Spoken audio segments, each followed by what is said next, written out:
The first thing you need to learn is A minor slash C major. A minor and C major have the same notes. The convenient thing is they all use the white keys. Here is the A and here is your C, and we start like this: A, B, C, D, E, F, G, A. A minor. C is like this. C major is like this: C, D, E, F, G, A, B, C. You should know this before we continue. It's very easy to learn. It takes 5 minutes to at least get some idea of and memorize where those notes are. Let's get to the point now. First, we're gonna learn some intervals. They're very important intervals. Now, how do you count the intervals? Let's start with A. We are in A minor, okay? So A is the first note, B the second, C the third, D the fourth. So here we're gonna enter D. Okay, that's the fourth interval. 1, 4. The next important interval is 5. Here we're gonna enter 5. We're gonna play that. Okay, 1, 4, 5. This is very important to remember. Now, what we can do is copy this, copy, and paste it, paste this, starting with C. What do we get? 1, 4, 5, starting at C. Now, here is where the major chords are gonna be. So, in this part,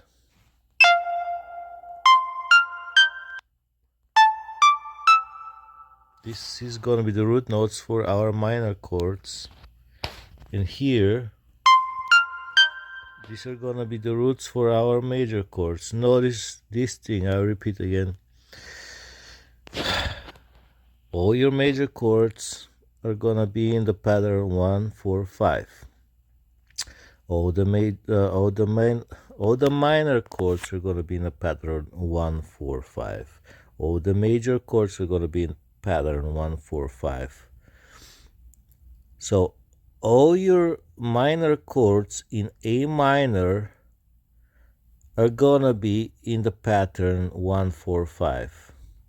Then all your major chords of A minor are the same major chords of C major, and they're gonna follow the pattern 1, 4, 5. Okay, the first here 1, 4, 5 interval again is moved here starting with C, and if we count, look down at the keyboard, 1, 2, 3, this would be a minor third. So the first pattern of 1, 4, 5 is gonna start at A, and the second pattern of 1, 4, 5 starting with C is gonna start at C, and the interval between both is a minor third. Okay, let's create some chords starting from the beginning. Here we have C and B.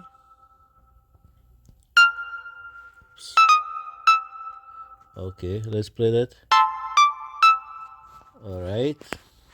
So you notice the first interval is a minor third, and the second interval in the chord is major third. We're gonna repeat exactly the same thing.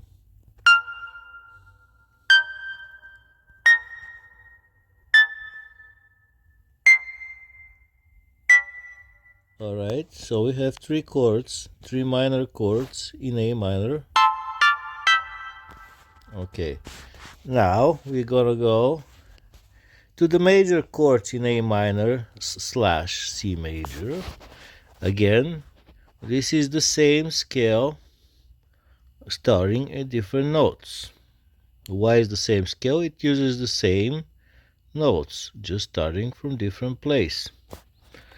Now imagine that the major chords in A minor are the same as the major chords in C major. So since we have major chords, we're gonna have major intervals. So we're gonna start with that.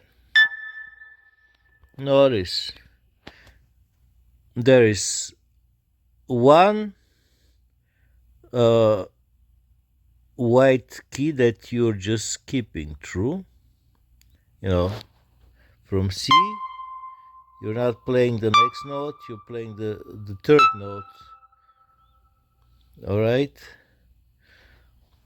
that's how you make in these intervals. All right, that's what it looks like. It's better to remember how it looks like at first.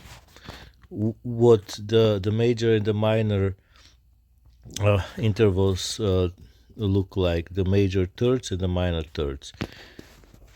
Since we are just doing the major chords, we're just gonna make them look exactly the same. And what do we have now? The major and the minor chords in A minor slash C major.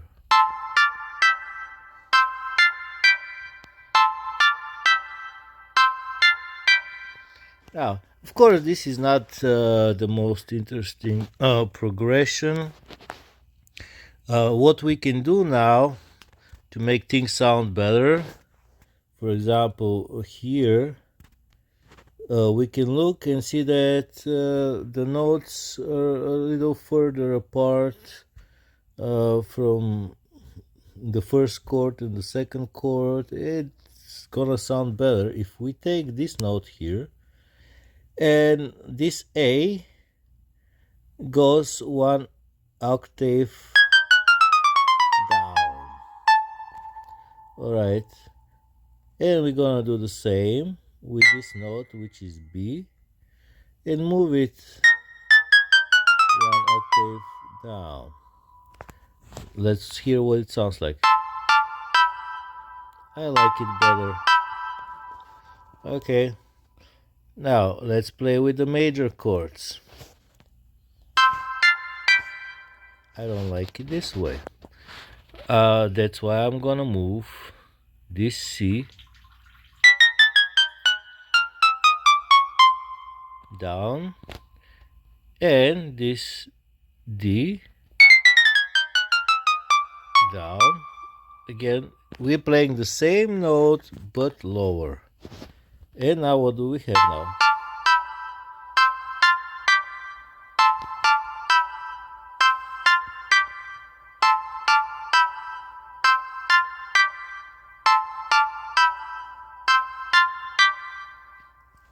Okay, we made some chords in A minor.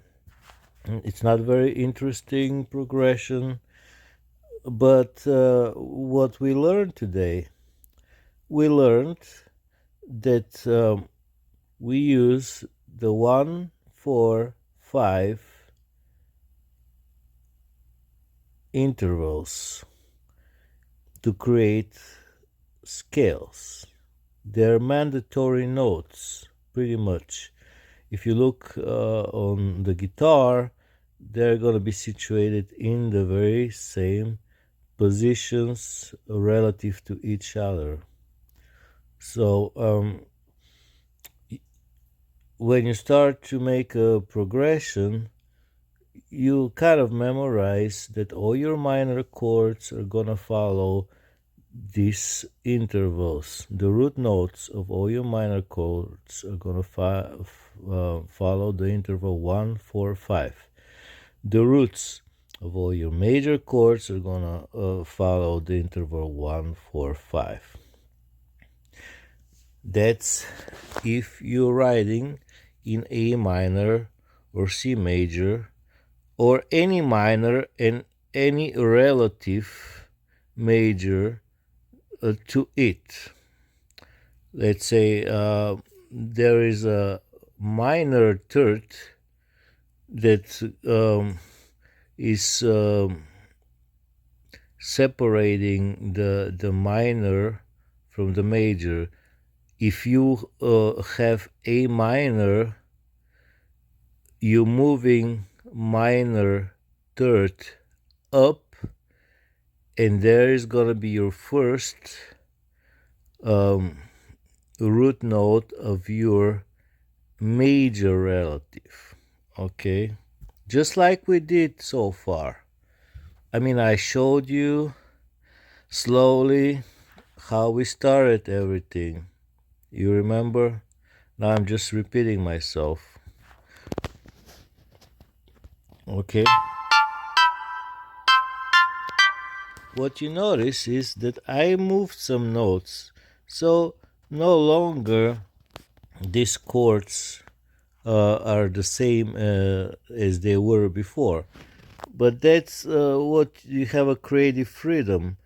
You have to remember that if you make something like this, let me just delete most of this stuff. Okay. If you have just this. Okay, that's your minor third. And you just want to create some random progression. Okay. You can just create a melody, something like this. Alright. And even if you don't know anything about music, you can just go and play some notes apart. You know, the first two you see are minor thirds. The next, the last one is major third. Let's see what it sounds like.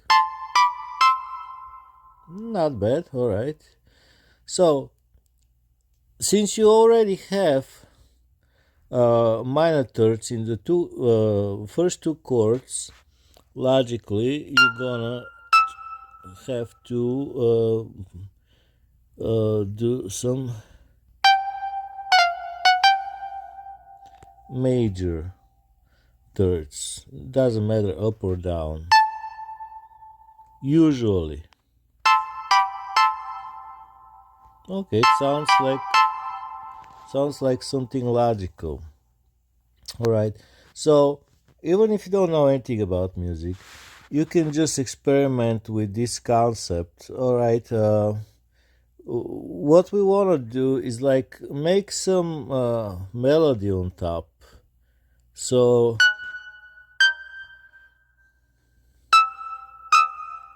that's when chord progressions make sense, where the melody on top is convincing.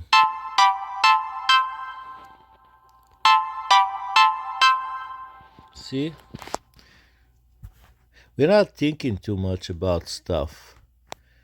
It's good to know what I just showed you in the beginning, how you can find out your chord progressions in any key. And you can use that if you are stuck and you're like, I don't know what chord to put next. You can think of this 1, 4, 5. All the minor chords I have to find on the keyboard are 1, 4, 5. And all your majors are gonna be when you go to your relative major. And again, you play 1 4 5 from the major. So if you think this way, you can actually, if you can imagine it, for example, on guitar, because that's what I play.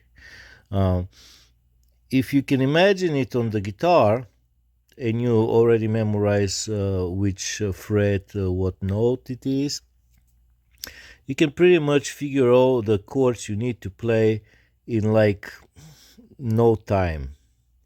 You just know this pattern, you look at the notes, and you visually see what are the root notes of your chords, and then you figure out some chord progression from there.